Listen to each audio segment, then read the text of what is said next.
नमस्कार। आज हम एक ऐसी किताब पर बात कर रहे हैं जिसने बिजनेस सोचने के पारंपरिक तरीकों को आप कह सकती हैं सीधी चुनौती दी है, रीवर्क। हाँ, ये जेसन फ्राइड और डेविड हेनेमेयर हैंसन की किताब है, बेस कैंप वाले। बिल्कुल। और ये कोई मोटी सी बिजनेस गाइड नहीं है। मतलब इसमें आपको 50 पन्नों के प्लान, बड़ी बड़ी फंडिंग या फिर वो हफ्ते में 100 घंटे काम करने वाला हसल कल्चर नहीं मिलेगा। नहीं, बिल्कुल नहीं। ये तो बल्कि उसके उलट है। ज़्यादा स्मार्ट, सरल और फोकस्ड तरीके की बात करती है ये किताब। हाँ, तो अगर किसी ने कभी अपना कुछ शुरू करने का सोचा है या कोई पहले से बिजनेस चला रहा है, तो मुझे लगता है ये किताब उनके सोचने के तरीके को बदल सकती है। बिल्कुल। कई सारी जो मान्यताएं है ना सफलता को लेकर, उनको ये तोड़ती है। तो आज हम इसके कुछ सबसे कह सकते हैं प्रभावशाली आइडियाज पर थोड़ी गहराई से बात करेंगे। ज़रूर। और ये सिर्फ स्टार्टअप्स के लिए नहीं है मेरे ख्याल से। अच्छा। हाँ, मतलब कोई भी टीम या व्यक्ति जो कम साधनों में बेहतर करना चाहता है, वो इससे कुछ ना कुछ सीख सकता है। मकसद यही है कि वो अपरंपरागत लेकिन प्रैक्टिकल तरीके समझें, कैसे कम में ज्यादा हो सकता है। जटिलता हटाकर एसेंस पर फोकस करना। एग्जैक्टली। नियमों को फिर से लिखना, लेकिन ज्यादा सहज तरीके से, जमीनी हकीकत के करीब। तो चलिए पहले आइडिया से शुरू करते हैं जो शायद सबसे ज्यादा बहस छेड़ने वाला है। योजना बनाना महज अंदाजा लगाना है। प्लानिंग इज गेसिंग। ये तो सीधा बिजनेस स्कूल की सीख के खिलाफ जाता है ना? सोचिए कोई बैठकर 5 साल का डिटेल्ड बिजनेस प्लान बना रहा है। Market size, growth projection, financial model, सब कुछ। और जब तक वो बनता है, तब तक मार्केट कहीं और पहुंच चुका होता है। तो किताब कहती है ये ज्यादातर वक्त की बर्बादी है। हाँ, पर यहाँ जो दिलचस्प बात है वो ये नहीं कि प्लानिंग बिल्कुल बेकार है। अच्छा। मतलब लंबी एकदम कठोर वाली जो प्लानिंग होती है ना, वो अक्सर हकीकत से दूर हो जाती है। हाँ। ये किताब कहती है कि फ्यूचर को एकदम सटीक प्रेडिक्ट करने की कोशिश छोड़ो। फोकस करो अभी पर, आज क्या जरूरी है, इस हफ्ते क्या करना है, अगले महीने का क्या लक्ष्य है, बस। तो मतलब फ्लेक्सिबिलिटी और अडेप्टेबिलिटी। हाँ बिल्कुल, वो सबसे जरूरी है। बाजार बदलता है, ग्राहकों की जरूरतें बदलती हैं। आपका प्लान ऐसा होना चाहिए जो इन बदलावों पर तुरंत रिएक्ट कर सके, आपको बांधे नहीं। ये तो अजाइल या लीन मेथोडोलॉजी जैसा हुआ। काफी करीब है। फीडबैक लो, बदलो, आगे बढ़ो। लेकिन क्या इसका मतलब ये है कि कोई दिशा ही ना हो? बिना प्लान के कैसे चलेंगे? नहीं नहीं, दिशाहीनता की बात नहीं है। एक विजन तो चाहिए, एक दिशा तो चाहिए, लेकिन वहां तक पहुंचने का रास्ता वो पत्थर की लकीर नहीं हो सकता। अच्छा। ऊर्जा लगाओ अगले प्रैक्टिकल स्टेप पर, ना कि किसी काल्पनिक डिटेल प्लान पर। प्लान्स हल्के हों, लचीले हों, जिन्हें आसानी से बदला जा सके। हाँ, ये इम्पल्सिवनेस नहीं है, ये अडेप्टेबिलिटी है। जैसे मौसम का अनुमान, कल का तो ठीक ठाक बता सकते हैं, पर अगले महीने का कौन जानता है। ये बात समझ आती है। और ये आइडिया अगले सिद्धांत से जुड़ता है। छोटी शुरुआत करें और स्वाभाविक रूप से बढ़ें। Start small and grow naturally. हाँ, अक्सर लगता है ना कि बड़ा बनना है तो पहले दिन से ही बड़ा सोचो, बड़ा करो, फंडिंग लाओ, टीम बनाओ, ऑफिस लो। ये किताब कहती है रुको, जरा ठहरो, छोटा क्यों नहीं शुरू करते? और ये सिर्फ मजबूरी नहीं है कि साधन कम है, ये एक सोचा समझा चुनाव हो सकता है। कैसे? जब आप छोटा शुरू करते हैं तो रिस्क कम होता है ना? आप अपने आइडिया को जल्दी से टेस्ट कर सकते हो, फीडबैक ले सकते हो, जरूरत के हिसाब से बदल सकते हो। ओ एमवीपी वाला कॉन्सेप्ट, मिनिमम वायबल प्रोडक्ट। बिल्कुल वैसे ही, बस प्रोडक्ट का सबसे सरल रूप बनाओ, मार्केट में उतारो, सीखो, सुधारो।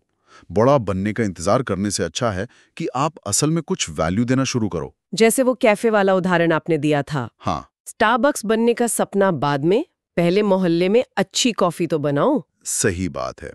जब लोग पसंद करेंगे, भरोसा बनेगा, तो ग्रोथ अपने आप आएगी, जैसे पौधा बढ़ता है धीरे धीरे। और यहीं पर वो बाधाओं वाली बात आती है ना?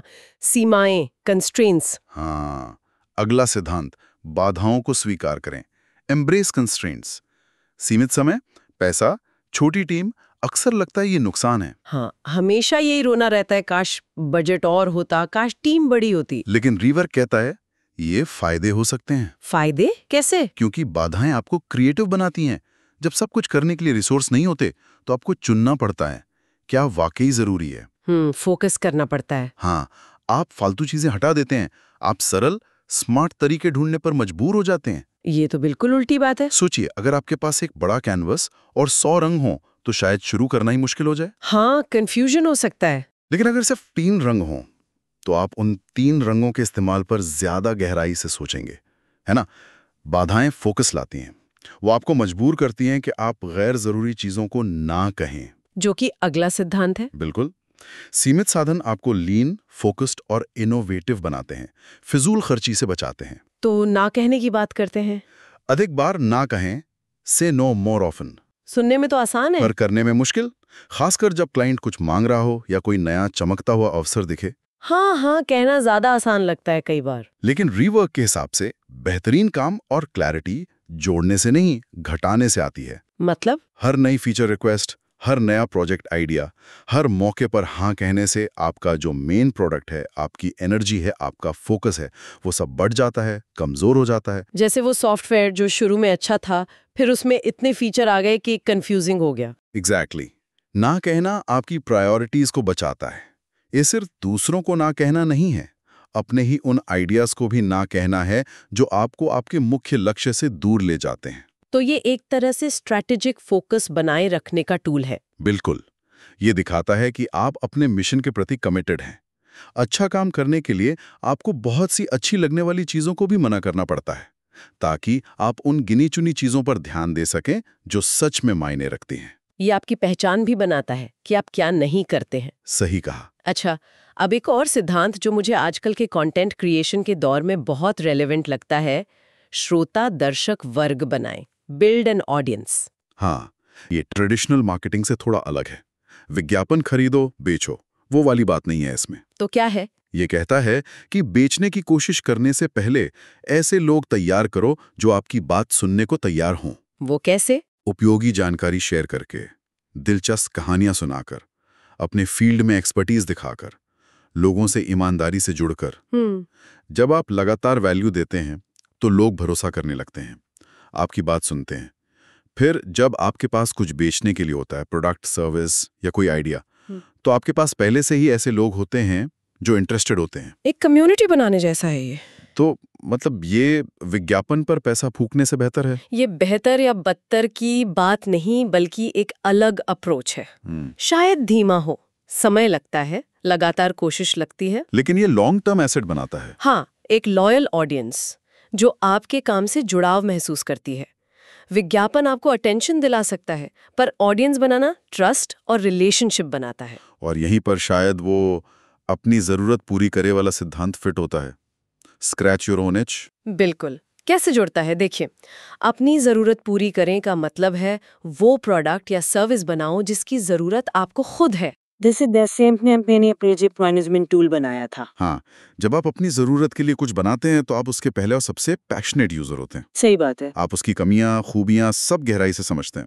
अब जब आप इस पूरी प्रोसेस को, अपनी चुनौतियों को, अपने समाधानों को दूसरों के साथ शेयर करते हैं, ब्लॉग पे, सोशल मीडिया पर, तो आप नेचुरली उन लोगों को खींचते हैं जिनकी जरूरतें आपसे मिलती हैं। अच्छा, तो आप अपनी कहानी सुनाते सुनाते ही ऑडियंस बना लेते हैं। हाँ, ये बहुत ऑथेंटिक तरीका है।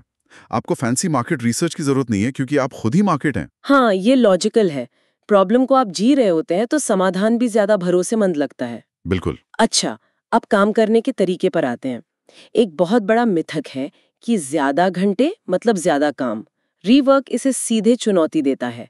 व्यस्तता की जगह उत्पादकता, प्रोडक्टिविटी ओवर बिजनेसनेस। ये आज के हमेशा ऑन कल्चर में शायद सबसे जरूरी बात है। ऑफिस में देर तक रुकना, वीकेंड पर काम करना, इसे अक्सर मेहनत समझा जाता है। हाँ, बैज ऑफ ऑनर की तरह। पर क्या ये वाकई प्रोडक्टिव है? रीवर्क कहता है जरूरी नहीं। लंबे घंटे अक्सर थकान लाते हैं, ध्यान भटकता है, गलतियां होती हैं और आखिर में बर्नआउट। तो फिर 8 घंटे में 4 घंटे का एकदम फोकस्ड, हाई क्वालिटी काम करना 12 घंटे के बिखरे हुए, कम क्वालिटी वाले काम से कहीं बेहतर है। तो समाधान क्या है? कम घंटे काम करें। जरूरी नहीं कि सिर्फ घंटे कम हो, बल्कि घंटे बेहतर हों। मुद्दा यह है कि आप अपना समय इस्तेमाल कैसे करते हैं। क्या आप वाकई जरूरी काम पर फोकस कर रहे हैं या सिर्फ मीटिंग्स, ईमेल्स और फालतू कामों में उलझे हैं? यह सिद्धांत कहता है कि डिस्ट्रैक्शन कम करो, फोकस बढ़ाओ, काम की क्वालिटी पर ध्यान दो। Deep work. हाँ, वो कॉन्सेप्ट यहां बिल्कुल फिट बैठता है। बिना भटकाव के पूरी एकाग्रता से काम, क्वांटिटी नहीं क्वालिटी। रिजल्ट मायने रखते हैं, घड़ी नहीं। और ये सारे सिद्धांत मिलकर आखिर में कंपनी की पहचान, उसके माहौल को कैसे बनाते हैं? यहाँ आखिरी सिद्धांत आता है, संस्कृति निरंतरता का प्रतिफल है। Culture is the by product of consistency. हाँ, कई कंपनियां बड़े शानदार मिशन स्टेटमेंट बनाती हैं, दीवारों पे पोस्टर लगाती हैं। किताब कहती है ये सब दिखावा हो सकता है, असली कल्चर बनता है रोज के कामों से। बिल्कुल, कल्चर वो नहीं जो आप कहते हैं, बल्कि वो है जो आप लगातार करते हैं। जैसे अगर लीडरशिप लगातार ट्रांसपेरेंसी दिखाती है तो कल्चर ट्रांसपेरेंट बनेगा। अगर टीम लगातार कस्टमर सर्विस को प्रायोरिटी देती है तो कस्टमर सेंट्रिक कल्चर बनेगा। अगर आप लगातार शॉर्टकट लेते हैं तो वही आपका कल्चर बन जाएगा, चाहे आप कहीं कुछ भी। तो ये कॉन्शियसली बनाई जाने वाली चीज नहीं है। उससे ज्यादा ये आपके एक्शंस, डिसीजंस और प्रायोरिटीज का नेचुरल नतीजा है। तो मतलब अगर अच्छी संस्कृति चाहिए तो उन वैल्यूज को लगातार अपने एक्शन में दिखाना होगा। हाँ, लीडरशिप को मिसाल कायम करनी होगी। बातें खोखली रह जाती हैं अगर एक्शन से मेल ना खाएं। कल्चर नीचे से ऊपर, ऊपर से नीचे, दोनों तरफ से बनता है, पर लीडरशिप का बर्ताव टोन सेट करता है। आप रोज क्या करते हैं, किस चीज को रिवॉर्ड करते हैं, किस चीज को अनदेखा करते हैं, वही आपकी असली संस्कृति बताता है। ये एक जीती जागती चीज है। हाँ, जो हर दिन के छोटे छोटे कामों से बनती है। तो हमने रीवर्क के कई पावरफुल आइडियाज पर बात की। अगर संक्षिप्त में देखें तो लंबी कठोर योजनाओं से बचो, वो बस अंदाजे हैं। अभी पर फोकस करो, लचीले बनो। हाँ, बड़ा बनने का इंतजार मत करो, छोटा शुरू करो और नेचुरली ग्रो करो। अपनी जरूरत पूरी करो, हो सकता है दूसरों की भी वही जरूरत हो। घंटों की गिनती मत करो, प्रोडक्टिविटी पर ध्यान दो, क्वालिटी जरूरी है। बाधाओं को गले लगाओ, वो क्रिएटिविटी और फोकस लाती हैं। और अपने फोकस को बचाने के लिए अक्सर ना कहो। बेचने से पहले विश्वास बनाने के लिए ऑडियंस बनाओ। और याद रखो, कल्चर बातों से नहीं, लगातार किए गए कामों से बनता है। बिल्कुल। और इन सब का निचोड़ यही है कि बिजनेस को जटिल, बोझिल या अमानवीय होने की जरूरत नहीं है। रीवर्क दिखाता है कि सिंप्लिसिटी, क्लैरिटी, फ्लेक्सिबिलिटी और एक मानवीय अप्रोच अक्सर ज्यादा असरदार होते हैं। ये नियम तोड़ने के बारे में उतना नहीं है जितना ऐसे नियम बनाने के बारे में है जो वाकई काम करें और आपके जीवन को बेहतर बनाएं, ना कि सिर्फ आपके बिजनेस को। काम को ज्यादा सस्टेनेबल और इंजॉयबल बनाने का तरीका। हाँ, बिल्कुल। और आखिर में सुनने वालों के लिए सोचने को एक बात जो रीवर्क की आत्मा से जुड़ती है। इजाजत का इंतजार मत करो, सही समय का इंतजार मत करो। अगर कोई आइडिया है, कोई खुजली है जिसे मिटाना चाहते हैं, तो बस शुरू करो, चाहे कितना भी छोटा क्यों ना हो। अपने काम करने के तरीके को रीवर्क करो। तो आज हमने जिन सिद्धांतों पर बात की, उनमें से कौन सा एक ऐसा है जिसे आज, अभी अपने काम या किसी निजी प्रोजेक्ट में तुरंत लागू किया जा सकता है? वो पहला छोटा कदम क्या हो सकता है?